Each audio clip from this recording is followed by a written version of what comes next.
Afternoon students. इन model school के digital class में आपका स्वागत है। मैं विकास गोयल।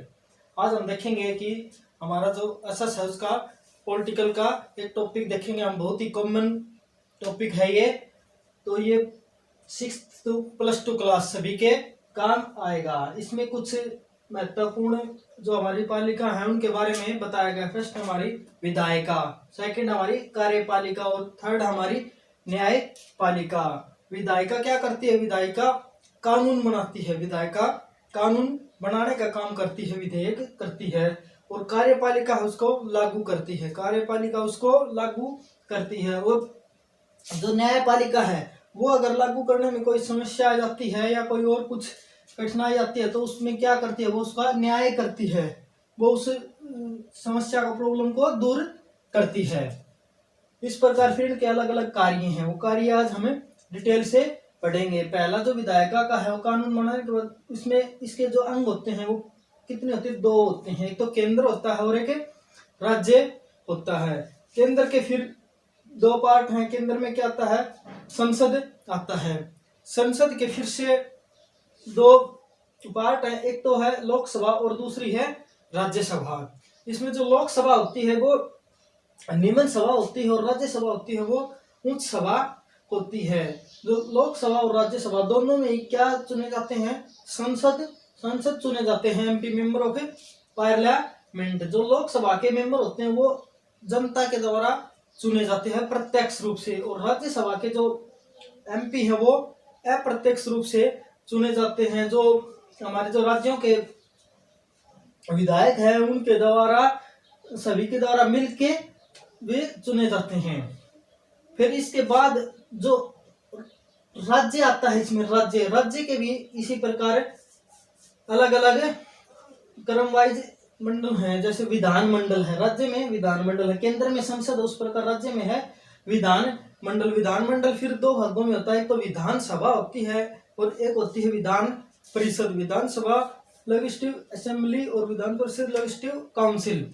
इसमें क्या होते हैं? एमएलए होते हैं। इसमें member of legislative assembly, member of legislative council. ये विधान परिषद हमारे सभी राज्यों में नहीं है। इसके बाद कार्यपालिका। कार्यपालिका में क्या होता है? इसमें भी 2 भाग होते हैं। इसके तो केंद्र होता है और एक राज्य होता है। इनके भी अलग अलग हैं। केंद्र में क्या होता है? राष्ट्रपति होता है। केंद्र में क्या होता है? राष्ट्रपति। राष्ट्रपति के बाद क्या होता है? उपराष्ट्रपति। सबसे हमारा भारत का पहला नागरिक भी क्या होता है? राष्ट्रपति होता है। उसके बाद आता है उपराष्ट्रपति। उसके बाद क्या आता है? प्रधानमंत्री ही अपना जो भारत का है वो लगभग सारा कार्य प्रधानमंत्री करता है। उसके बाद क्या आता है? मंत्री परिषद आता है। प्रधानमंत्री के बाद मंत्री परिषद फिर 2 भागों में बटा हुआ है। नंबर 1 कैबिनेट मंत्री और नंबर 2 राज्य मंत्री। नंबर 1 कैबिनेट मंत्री, नंबर 2 राज्य मंत्री।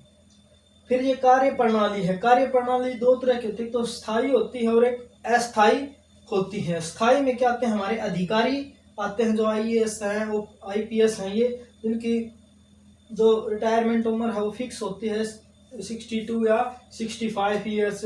और जो अस्थायी होते हैं इसमें क्या आते हैं? हमारे सांसद आते हैं। ये क्या होते हैं? 5 वर्ष के लिए निर्वाचित होते हैं। उसके बाद क्या आता है? हमारा राज्य आता है। राज्य में भी फिर इसी प्रकार होते हैं। वो मैं लिखा हूँ। राज्य में पहले सबसे पहले क्या होता है? राज्यपाल होता है। सबसे पहले क्या होता है? राज्यपाल होता है। उसके बाद क्या होता है? हमारा मुख्यमंत्री होता है। उसके बाद क्या होता है? हमारा मुख्यमंत्री होता है। उसके बाद क्या आते हैं? हमारे मंत्री आते हैं। उसके बाद क्या आते हैं? हमारे मंत्री। उसके बाद क्या आते हैं? हमारे सभी विधायक आते हैं। उसके बाद क्या आते हैं? सभी विधायक आते हैं। जो केंद्र में राष्ट्रपति के पास जो शक्तियां होती हैं, राज्य में वो शक्तियां राज्यपाल के पास होती हैं। अगर कहीं भी राष्ट्रपति शासन लग जाता है ना, तो वहां पे जो ये सारा कार्य है वो किसके अधीन हो जाता है? केंद्र सरकार के अधीन हो जाता है। उसके बाद हमारी न्यायपालिका में क्या होता है? सबसे निचला स्तर होता है। इसमें क्या होता है? अपना ये डिस्ट्रिक्ट कोर्ट होता है। सबसे निचला स्तर क्या होता है? डिस्ट्रिक्ट कोर्ट होता है। उसके बाद इसमें इससे उच्च स्तर क्या होता है, हाई कोर्ट होता है। उससे उच्च स्तर क्या होता है, हाई कोर्ट। उसके बाद क्या आता है फिर हमारा सुप्रीम कोर्ट आता है। सुप्रीम कोर्ट में फिर अलग अलग बेंच होती हैं, सिंगल बेंच होती है, फिर उसके बाद डबल बेंच होती है। अगर सुप्रीम कोर्ट भी अगर कोई निर्णय दे देता है, अगर लास्ट में उसके ऊपर भी कोई विवाद हो जाता है तो वो फिर क्या करता है हमारा राष्ट्रपति।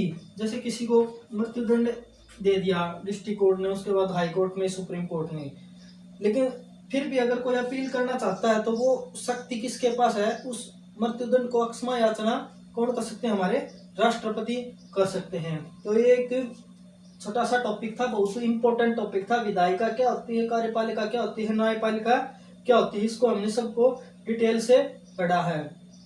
आशा है आपको ये टॉपिक समझ में आएगा। हाँ, इसका एक बार स्क्रीनशॉट ले लेने में।